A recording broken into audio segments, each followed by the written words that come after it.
اعوذ باللہ من الشیطان الرجیم، بسم اللہ الرحمن الرحیم۔ ناظرین کرام، حضور پاک کی ایک صحیح حدیث ہے کہ من مات لحب اہل بیت فہو مات شہید، یعنی کہ جو کہ اہل بیت کی محبت میں مرا وہ شہید مرا۔ لہذا ہمیں چاہیے کہ اہل بیت سے جتنی محبت رکھ سکتے ہیں رکھیں، جتنی عقیدت رکھ سکتے ہیں رکھیں۔ اہل بیت کی محبت رکھنے والا اگر مر جائے تو اس کا مقام شہادت ہے، اس کا مقام شہیدوں میں ہے۔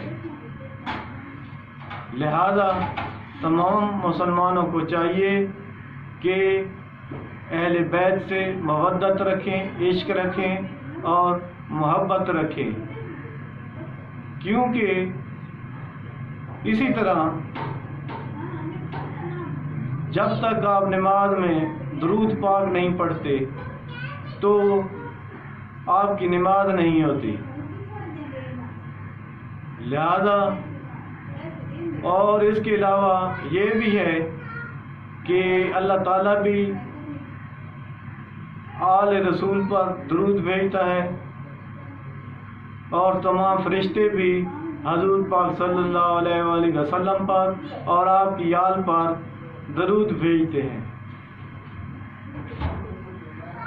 حضور پاک صلی اللہ علیہ وسلم کی آل کا یہ درجہ ہے کہ اللہ تعالیٰ بھی ان پر درود بھیج رہا ہے، فرشتے بھی درود بھیج رہے ہیں، اور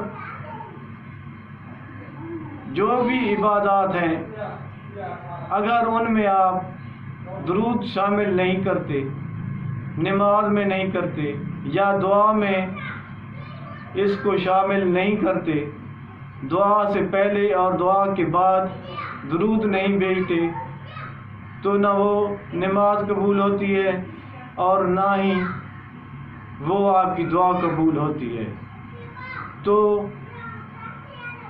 اس سے یہ واضح ہوتا ہے کہ حضور اہل بیت کی محبت ہم پر واجب ہے۔ والسلام۔